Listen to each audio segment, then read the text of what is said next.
साथीको सम्झना। सम्झनाको बल्छीमा अल्झिएर कट्यो जिन्दगी। हिसाब गरी ल्याउँदा 3/4 दिनहरू कटिसके। जिन्दगी त ख्याल ख्यालमै कटि जाँदो रहेछ गाँठे। त्यसै कट्यो, परन्तु बाला जीवनका सम्झनाहरूले लखेट्न छाडेनन् कहिल्यै। विस्मरणमा गएनन् कहिल्यै यादहरू। कागज जस्तै झुत्रा भएर फाटेनन् कहिल्यै यादपत्रहरू। धुमिलो भएर कहिल्यै स्मृतिपटलबाट मेटिएनन् यादपत्रका अक्षरहरू। भर्खरै उडी जाने चराले हल्लाएको आरुको हाँगो जस्तै हल्लिरहेछन् दिमागका नसाहरू। चलचित्र झैँ दिमागभरि फनफनी घुमिरहेछन् बाला जिन्दगीका खेलहरू। यहाँसम्म आइपुग्दा लाग्यो प्रिय जिन्दगी कतै छुटी गयो। डौटीको डाँडो छुट्यो, सालघारीका थाकल र बास्थलाका सिउँती बिजौला छुटे। कैलो गाई र गलेबहर छुट्यो, चावली बाख्रो छुट्यो। सिस्ने गाड, जुके पानी र लाटेटाकुरो छुट्यो। महेश्वर सर त्यहीँ छुटे। गढतिरको चुच्चे ढुङ्गो र छडी खोलाको रानीताल छुट्यो। सिरुका पत्ताहरू छुटे, नन्नी त्यहीँ छुटी। शान्ता दिदी, बाटुली बाउजू र जौमता कंसीहरू त्यहीँ छुटे। तिनले दिने फाँको छुट्यो, मेरो प्यारो कोटिलालाई स्वर्गसम्म जोड्ने इन्द्रणी छुट्यो। आँखाका सुनौला रङहरू त्यहीँ छुटे, के छुट्यो छुटी गयो। यहाँसम्म आइपुग्दा लाग्यो जिन्दगीका सबै चिजहरू त कता कता छुट्दै गए, छुट्दै आए। हाय, जुन बेला यो हृदयमा सियोको टुप्पो जति पनि दाग लागेको थिएन, मनमा स्वार्थको बिउ टुसाएकै थिएन, आँखामा दृष्टिदोष आएकै थिएन, हृदय कोरा कागज जस्तै सफा र स्निग्ध थियो। त्यही बेदाग मनमा पहिलोपल्ट एउटा अबोध मान्छे बसेको थियो। ऊ पनि कता कता हराइ गयो। जिन्दगीको प्रथम प्रहरमै हराएको ऊ आज कहाँ होला? प्रिय शरद ढुङ्गाना। यहाँसम्म आइपुग्दा लाग्यो शरद ढुङ्गानासँगै एउटा अबोध जिन्दगी कतै छुटी गयो। शरद ढुङ्गाना। उसँग मेरो परिचय कहिले भयो थाहा छैन। उसले मलाई कसरी चिन्यो त्यो पनि थाहा छैन। हाम्रा घर र करेसाहरू कहिलेदेखि जोडिएका थिए त्यो पनि थाहा छैन। हाम्रा हृदयहरू कसरी जोडिए त्यो पनि थाहा छैन। कुन दिनदेखि ऊ र मसँगै खेल्न थाल्यौँ त्यो पनि थाहा छैन। बस यति थाहा छ, चैतको महिना चट्याङ परेर उसका बाआमा एकैसाथ ठहरै परेको दिन हामी कुखुराको चल्ला पोलेर खाँदै थियौँ। चैतको महिना उसका बाआमा सल्लाको ज्वरो निकाल्न सल्लीपाखा गएका थिए। चट्याङ पर्यो, उसका बाआमा ठहरै परे। दुवैको लास एकैसाथ आँगनमा राख्दा उपस्थित आफन्तहरू शोकाकुल भएर डाको छोड्न थाले। यसबेला ऊ जम्मा 3 वर्षको थियो, दुधे बालक। आँगनमा बाआमाका लास राख्दा रुनुपर्छ भन्ने उसलाई के थाहा? हामीलाई त बरु आश्चर्य लागिरहेको थियो।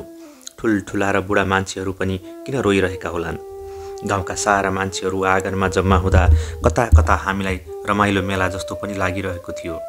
मान्छेहरू लास हेरेर रोइरहँदा हामी दौडेर बाँसघारीमा पुग्यौँ र चिलको पन्जाबाट फुत्केको कुखुराको चल्लो पोल्न थाल्यौँ।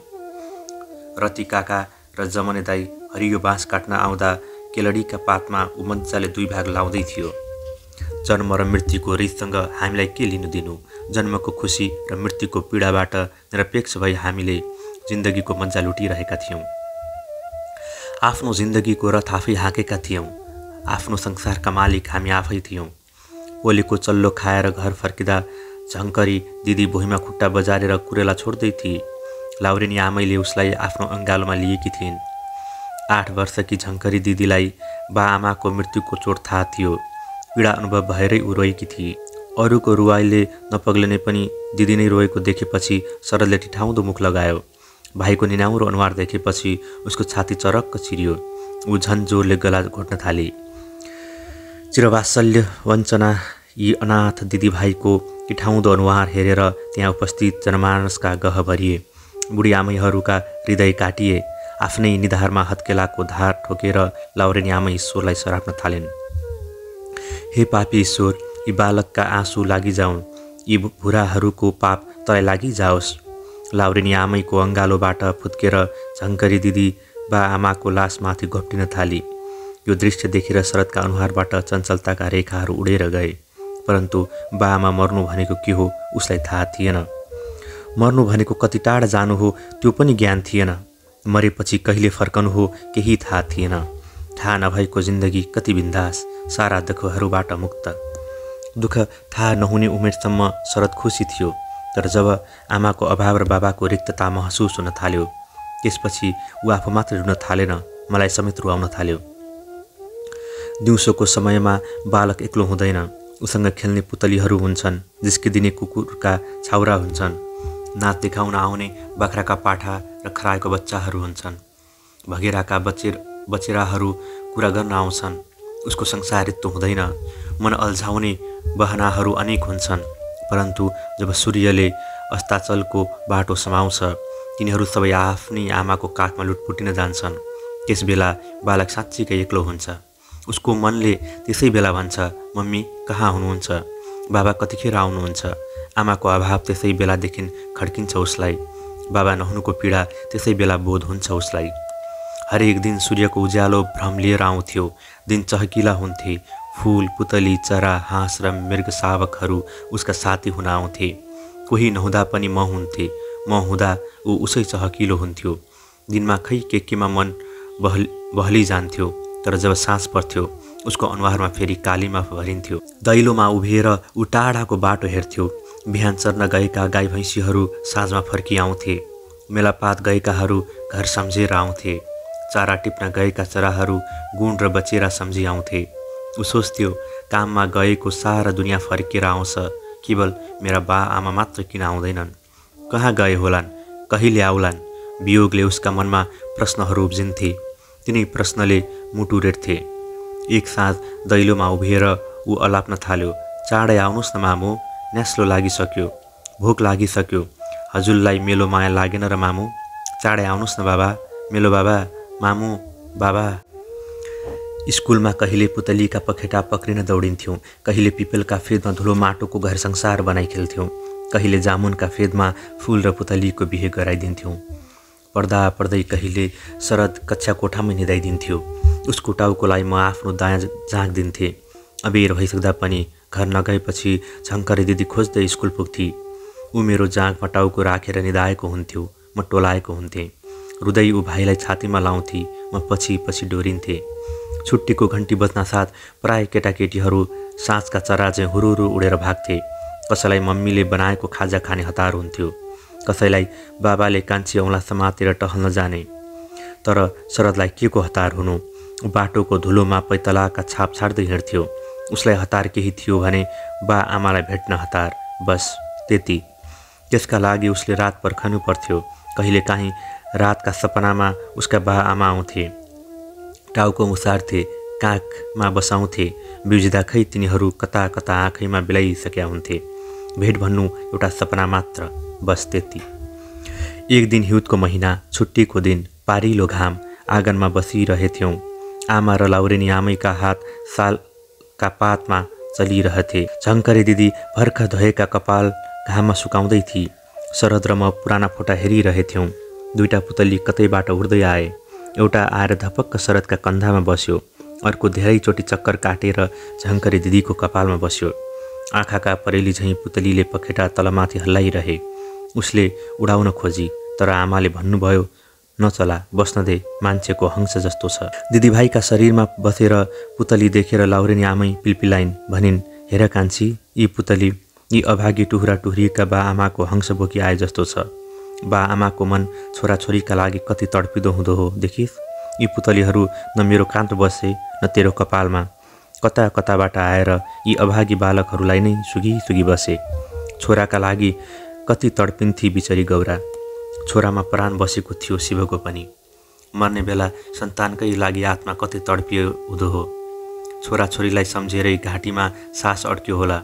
फुलका थुङ्गा जस्ता छोराछोरीलाई अलपत्र छोडेर कसरी प्राण जान सक्नु। कठै ती बा आमाहरूको आत्माले कसरी मुक्ति पाउँदो हो, जो आफ्ना सन्तानका लागि बाँच्न चाहन्थे।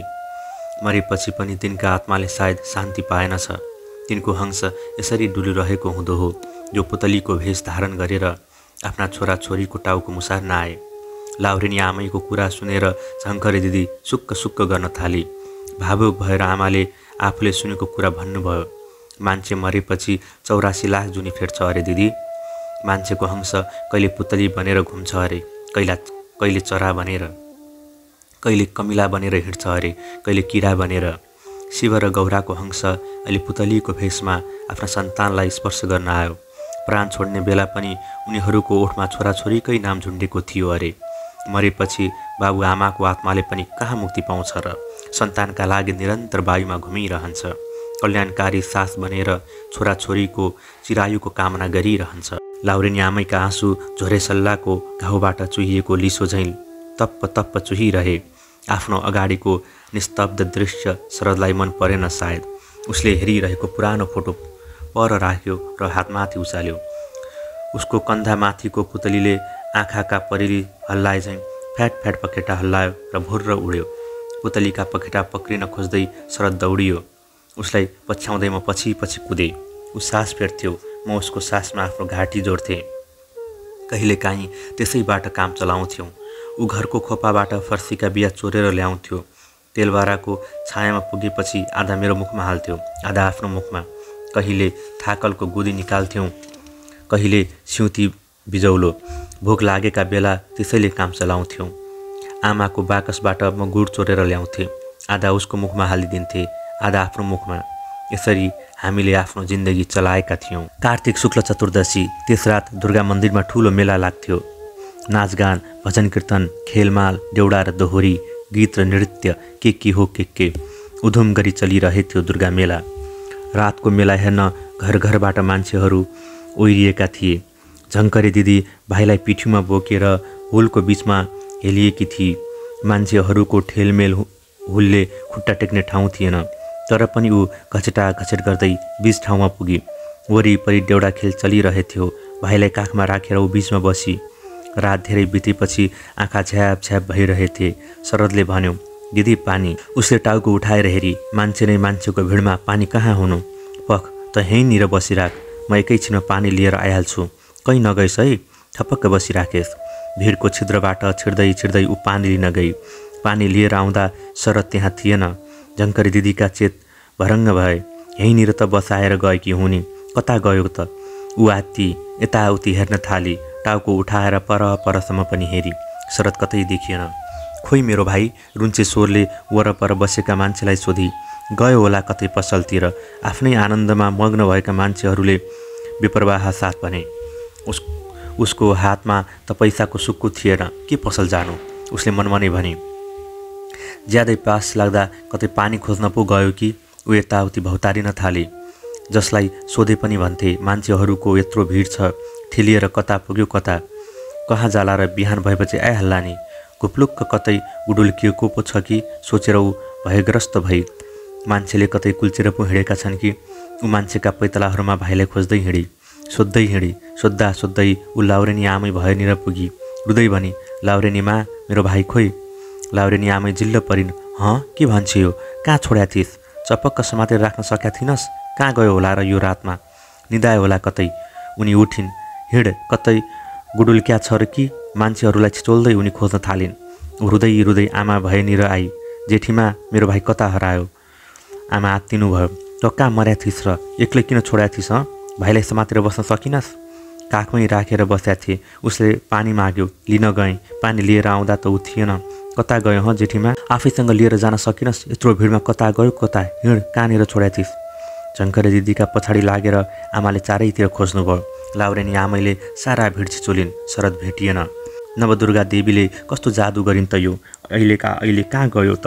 कस्तो अचम्म! लाउरेनी आमाले सुस्केर छाडिन्। खोज्दा खोज्दै रात बित्यो। बिहान भयो। गाउँका काकाहरूले ओल्ला पल्ला गाउँसम्म खोजे। क्लबका ठुल्ठुला केटाहरू चारै दिशातर्फ कुदे। पुलिसलाई खबर गर्यो, तर शरद भेटिएन। निरन्तर खोजी जारी रह्यो, तर ऊ भेटिएन। मेलाबाट केटाकेटीहरू चोरेर ठुल्ठुला पुल बनाउने ठाउँमा काट्छन् भन्ने हल्ला गाउँमा त्यसबेला सुनिन्थे। त्यो त मान्छेको रगत खाएको पुल हो अरे, कहिल्यै भत्किँदैन। आमामा सुनेर जिउमा काँडा उठ्थे। ओहो, कस्तो जादु भयो ह! आफ्नै गाउँबाट यसरी एउटा नाबालक केटो बेपत्ता भयो। के अनिष्ट आइलाग्यो यो? हे देवी, गल्तीको क्षमा गर। त्यो टुहुरोलाई रक्षा गर माता। पुजारी काकाले हात जोडे। एउटा अप्रत्याशित घटना जीवनको दाग बनेर कहिल्यै नमेटिने गरी हृदयमा बस्यो। त्यसपछिका दिनमा गोठाला जाँदा उसकै यादमा सयपत्रीका 2टा पात वनदेवीलाई चढाउँथे। खल्तीमा लागेका फर्सीका बिहा 2 भाग लाउँथे। उसको भाग बनदेवीको पाउमा चढाइदिन्थे। समय बदलिएसँगै म पनि बदलिए जस्तो भएँ। मेरो उचाइ 2 फिटबाट 3 फिट भयो, 3 बाट 4, 4 बाट 5। मेरो तौल बढ्यो, शरीर बढ्यो, कपाल र नङहरू बढे, आँखाका दृश्यहरू बढे, तर माखाको पित्त जत्रो मन कहिल्यै बढेन। झन्झन पिन्चेर प्लेनधरे हुँदै गयो। हो, शरदको यादमा अहिले पनि यो मन पिलपिल भइदिन्छ। समय यसरी अगाडि बढ्यो कि मैले आफ्ना स्वप्न सोपानहरू कसरी पार गरे पत्तै भएन। अगाडि बढ्ने क्रममा कति डाँडा नाघिए, कति खोला तरिए, पैतलाका कति रेखा मेटिए। जिन्दगी जिउने क्रममा तालुका कति कपाल झरे, निधारमा कति गाँठा परे, मिलनको चाहनामा कति मान्छे भेटिए, छुट्टिने बहानामा कति मान्छेहरू बिछोडिए। मन बुझाउने कति कति आए, चित्त दुखाउने कति कति गए। कति प्रेमी अनुहारहरूसँग साक्षात्कार गरे, कति सहृदयहरूसँग सहयात्रा भयो। असफलताहरूभन्दा जिन्दगीमा धेरै सफलताहरू हात लागे। अनुभवले खारिएको र सफलताले भरिएको यत्रो वैभवशाली जिन्दगीमा सन्तोषको सास फेर्नुपर्ने धेरै कारण छन्। मुस्कुराउनु पर्ने धेरै खुसी पनि छन्। परन्तु जब बाल्यकालका कलिला यादहरूमा शरद जोडिएर आउँछ, मेरा सारा खुसीहरू निर्थक लाग्छन्। म आफ्नो रहरलाग्दो वर्तमान जिन्दगी यहीँनिर बिर्सिदिन्छु।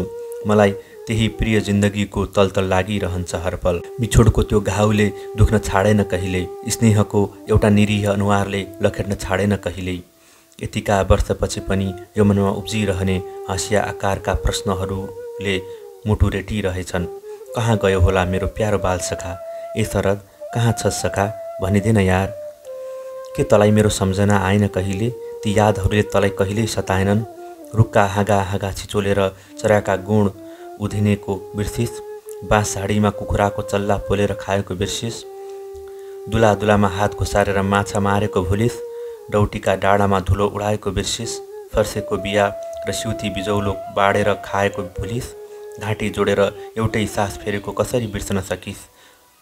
तँलाई बालापनको सोराइले सताउँदैन? फेरि त्यही फर्किने मन लाग्दैन? मेरो यारा, कहाँ छ सखा?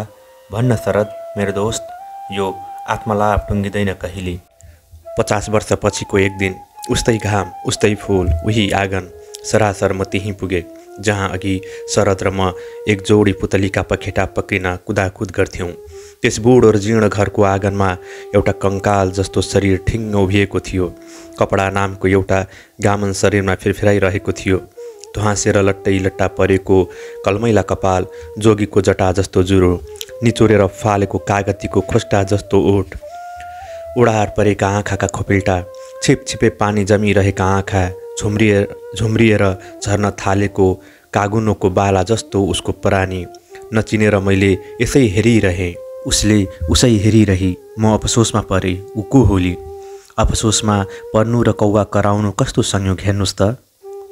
एउटा अर्को संयोग कसरी मिलेर आयो हेर्नुहोस् न। टाढीको कौवाले पुच्छर उचाल्नु र एउटा बुढो गाइने टुप्लुक्क त्यस आँगनमा देखिनु एकैसाथ भयो।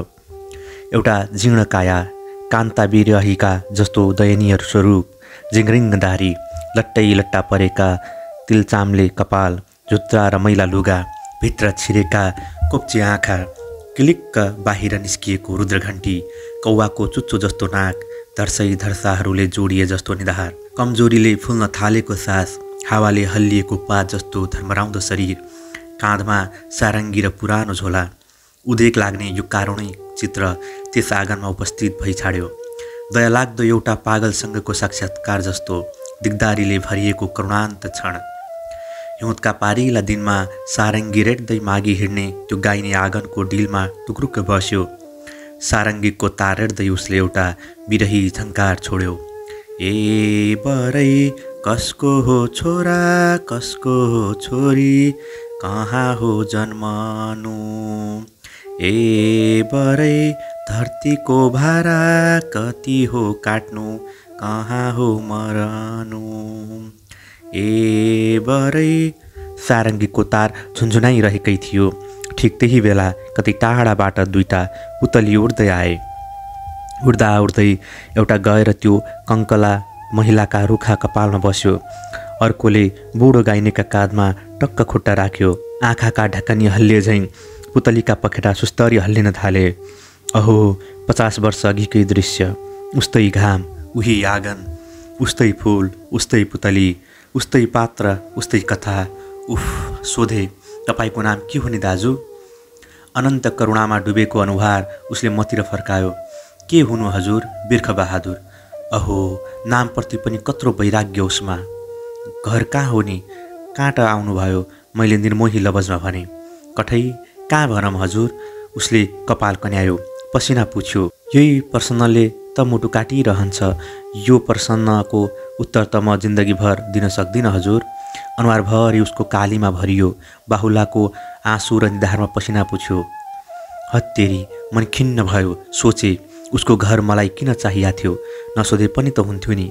के थाहा एउटै प्रश्नमा उसका आँसु र पसिना एकैसाथ छुट्लान् भन्ने। ओठमुख सुकाएर भन्यो, एक अम्खोरा पानी पाम न हजुर? तिर्खाले उसको आँत प्याक प्याक भएको रहेछ। त्यस रुग्ण आइमाईले करुवामा पानी ल्याएर राखिदिई घटघटी पिएर लामो सास लियो। बाहुलाले मुख पुछ्यो। ऊ भन्न थाल्यो, आह, के भनम हजुर, मेरा बा भन्नेले मलाई धोका दिए। यत्रो जिन्दगीभर मलाई गुमराहमा राखे। उनले कत्रो पाप गरेका रहेछन् भने मर्ने बेलामा मात्र थाहा पाएँ। उनी बाँचेका भए कदापि माफ गर्ने थिइन हजुर। मेरो पुरै अनुहार प्रश्नवाचक चिन्हमा परिणत भयो। उसले भन्दै गयो, मेरा बाआमा बितेको मलाई याद थिएन। सोच्थे, धेरै रोएपछि आमा आइहाल्नुहोला, जोरले कराएपछि कुनै दिन त बाबा आइहाल्नुहोला। साँझको बेला भोक लाग्दा पिँढिया बसेर आमा भनी रुन्थे। दिदी भन्नुहुन्थ्यो, भाइ हाम्री आमा मरिसकिन्, अब आमा भन्नुहुन्न। मलाई झन् घुवा रुन मन लाग्यो थियो। साथीभाइले आफ्ना बाबाको हाँसमातिर हिँडेको देख्दा मलाई पनि बाबाको काखमा लुटपुटिन मन लाग्थ्यो। आँगनको डिला बसेर साँझपख जोरले कराउँथे, बाबा। मेरो कपाल सुमसुमाएर दिदी फेरि भन्नुहुन्थ्यो, हाम्रा बा मरिसके भाइ, अब बाबा भन्नुहुन्न। मलाई फेरि भाउन्न छुटेर आउँथ्यो। खुट्टा बजारेर धरती थिचिदिने मन हुन्थ्यो। दिदीले त्यसो भने पनि आमाको काखमा बस्ने मेरो रहर मरेको थिएन। बाबाको छाती यहाँ लागेर डुल्ने मेरो धोको मरेको थिएन। सोच्थे, प्रदेश गएका नाउटेका बा फर्के झैँ मेरा बा आमा कुनै दिन त फर्केलान्। मैले मरेका बा आमा फर्किने दिनको कल्पना गरिबसेँ। दसैँको बेला थियो साहेब। एक साँझ दिदीले मलाई पिठिया बोकेर नवदुर्गाको मेला लैजानुभयो। रातिको मेला उधुम गरी चलिरहेथ्यो। मेला हेर्दा हेर्दै मलाई मान्छेहरूको बिचा राखेर दिदी पानी लिन जानुभयो। त्यही बेला एउटा जोगी आएर मलाई उठायो। छातीमा लगाएर ऊ त्यहाँबाट अलि पर गयो। मेरा गाला मुहाई खाएर ऊ अघोरसँग रुन थाल्यो। भन्यो, मलाई चिनिनस् छोरा, म तेरो बाबा हुँ। मेरो बाबु, मेरो छोरा, तेरी आमा मरेर गई, तर म बाँचेर आएँ। तेरै मायाले पागल भएको थिए छोरा, अब म तँलाई कहिल्यै छोड्दिनँ बाबु। तेरी आमा नभएको यस ठाउँमा अब म बस्दिनँ छोरा, हिँड, टाढै जाऊँ। मलाई बाको अनुहार याद थिएन, बिर्सिसकेको थिएँ।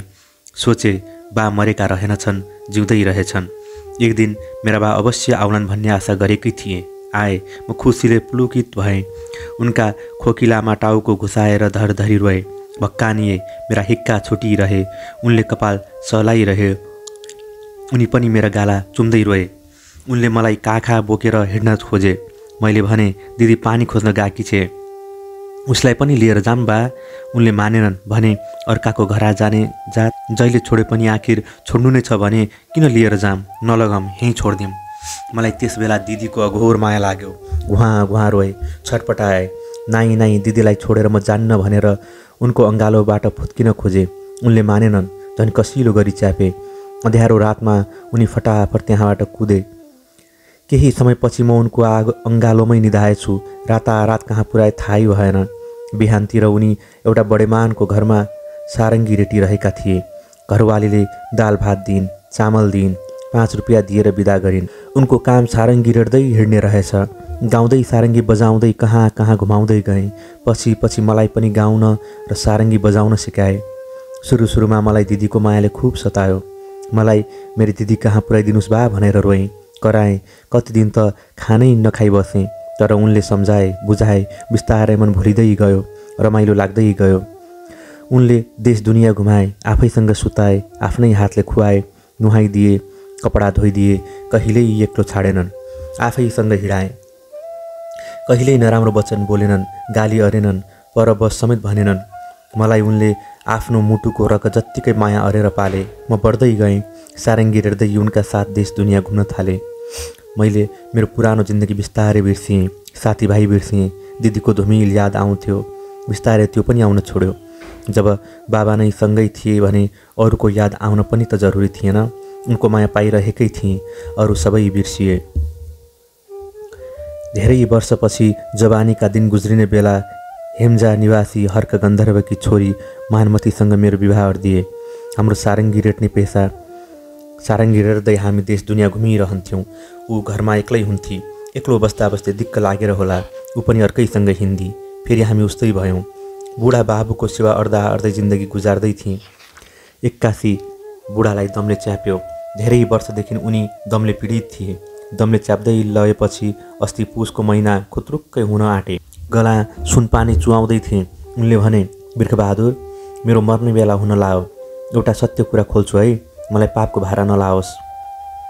मैले भने, भन न बा, सकेको धर्म अरमला के रे, मर्ने बेला पापा किन डुब्न दिम्ला र?